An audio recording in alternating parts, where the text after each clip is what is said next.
Good morning, our friends, Evolutionary Energy Arts family. Oh boy, it's early. It is, but we've been up for hours. Yes. Um, we got a quake. We have a 6.3 earthquake that hit Greece on Wednesday, damaging several buildings, prompting crowds to rush out into the streets. When I saw that, I thought, oh boy, looking at that location, because we do, see deadly quakes. They don't have to be that strong. They could even be in the fives and be deadly over in Greece because of the buildings, the structure, and the lay of the land. Thankfully, though, no injuries or deaths have been immediately reported. I know, that's what I've been watching for too.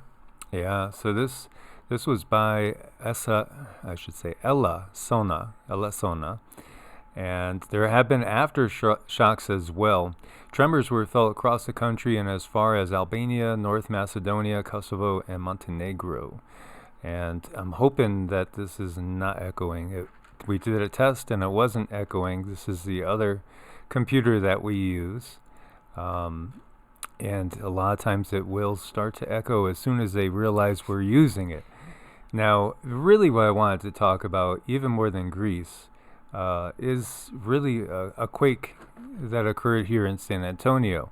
Because this is like, I want to say it's like the third one I've seen here recently. Let's take a look. Oh, even more. Well, yeah, even more. 1, 2, 3, 4, 5. And I was saying to Cindy, I said, this is weird. We don't usually see the quakes on this side of Texas.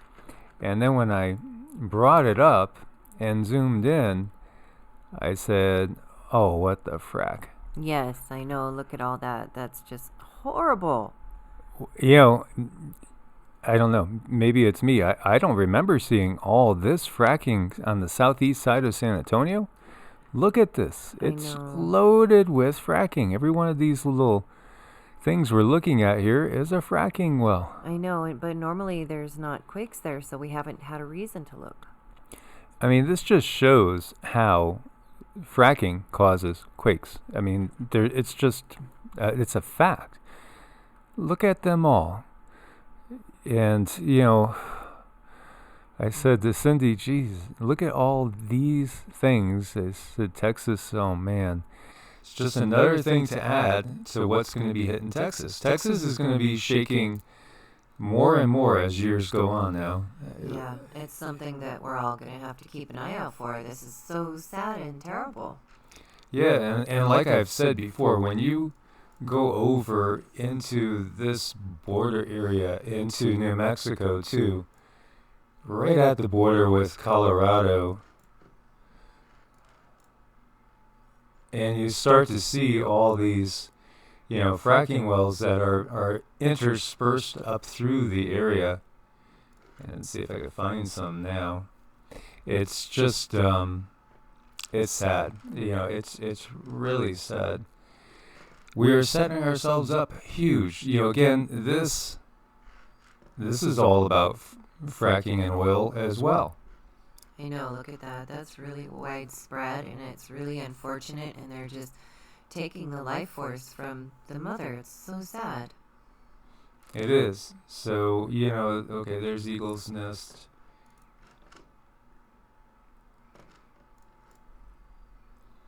There's Eagle's Nest. So when you start looking in and you see all these little white divots, well, not that particular one, but there's just tons of fracking going on in so many areas. Here we can see all these little ones. Yep. And, this is sabotaging what would normally be safer geological areas in the country. Well, it brings me back to Nostradamus, where he does say that there will be quakes where there's normally no quakes. It makes me curious about that. Yeah, well, it's basically, it's the governments that are doing this. As we see, we still have a lot of the typical swarming going on over around Tonopah and China Lake as well. When we look over to Greece, as we'll shift over there, there's been quite a few aftershocks too, you could see right here. So there's been 6 aftershocks after that 6.3. And we have a 5.3, 4.9, 4.5, 4.4, 5.1, 4.3. It is most definitely shaking over there. And also, as we've been saying, over in Iceland, 15,000 quakes since February 24th. That is a lot of shaking. That is a ton of shaking. So, again, volcanic activity and it is something to be expected over there. And what do we wake up early talking about? We're talking about what's on all of our minds, I think, at least the people following the earth changes. Pick your poison. Do you want to freeze, or do you want to be flooded out, Yes. so to speak? And what is going to be the predominant thing? And I do feel like when we look at what's going on, Australia, we were talking to one of our family members, Steve, over in Australia, and he was saying, it's been pretty cool. It hasn't been a hot summer by any stretch of the imagination. And we see, the records going the other way now. We'll have to see what the northern hemisphere has in store for us. If it is a cooler than normal summer, then it could be, get ready, because we are going to head towards that predominantly colder and colder situation with the grand solar minimum. Right, and in our position, we truly are at a wait and see what happens position. We don't really have anything to go back on or look forward to, because this big freeze that happened in Texas was so out of character.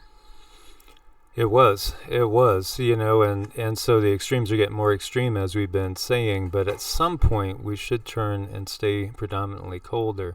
And, just how cold, just how quick will be interesting. As I said before, when we had the full ice age in effect last time, the grow zone in the United States and Canada was just a small patch, really between Mississippi and Florida along the coastline. Almost nowhere else was there really any appreciable grow zone, unless you're doing things like the gentleman up in Nebraska and you're building greenhouses down into the ground with geothermal. Which is very, very doable.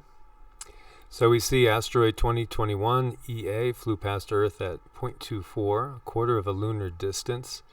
And this is the 22nd known asteroid fly by Earth within 1 lunar distance since the start of the year. So it's a pretty busy year. It's small, though, 22 to 49 feet. So more than likely would be just a beautiful show up in the sky there. And interestingly enough, Sakurajima has been exploding, as we talked about, with sending ash up to 40,000 feet. And we have a fireball over the volcano on the 3rd. Now that's, as you can see it here, now that's a curiosity. One of the things that's interesting that we've talked about in the past is the fact that there's a lot of UFO sightings around active volcanoes. But, somebody's monitoring them. It's just that simple. They're monitoring, they're maybe doing some testing. Well, maybe there's some kind of energy that they can get from the volcano. I don't know. Could be. And speaking about Australia and down under, we have Brisbane lashed by devastating storm, 76 millimeters of rain in half an hour, turning streets into rivers, knocking power out to 18,000 homes and knocking trees over. So more and more flooding everywhere we look. And the real estate market's hot down in Australia as well. We were talking to our friend Steve about that. Yeah, there's a lot of opportunity left and right. It just depends on what do you want to put up with. Yeah, 85 calls for assistance relating to fallen trees and flash flooding. And about half came from Ipswich. And I remember seeing clouds like that down in Florida. And the locust plague is going on. It's persisting in Ethiopia. And of course, it's just destroying crops, livelihoods, and adding to the food shortages. There's video there as well, guys. And, this kind of says it all. World has never seen this much wealth created in just 1 year. Doesn't that say everything? I mean, that says everything. China tops U.S. as home to the most billionaires. Yeah. I think that says everything. I think that's it in a nutshell. Well, you got to follow the dollar. All roads lead to Rome, but in this case, it's China.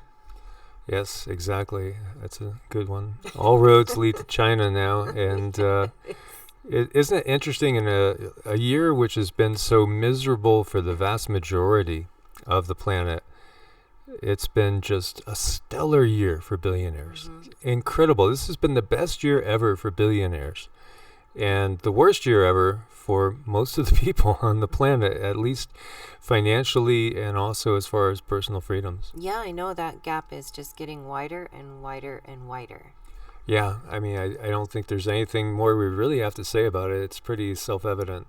Yeah, and it's unfortunate, so that's why we have to become more dependent on ourselves. So again, hopefully this video is not being sabotaged and echoing. We'll go back to the other computer. This one's just got far more memory and far more potent and easier to work with. As always, guys, thanks for being part of the family. Make sure you are subscribed, have the bell clicked. And thanks for your support on Brighteon and Ko-Fi as well. Anybody that needs to reach us for an appointment, it's EEARTS at ProtonMail or evolutionaryenergyarts at gmail.com. As always, God bless and namaste. Namaste.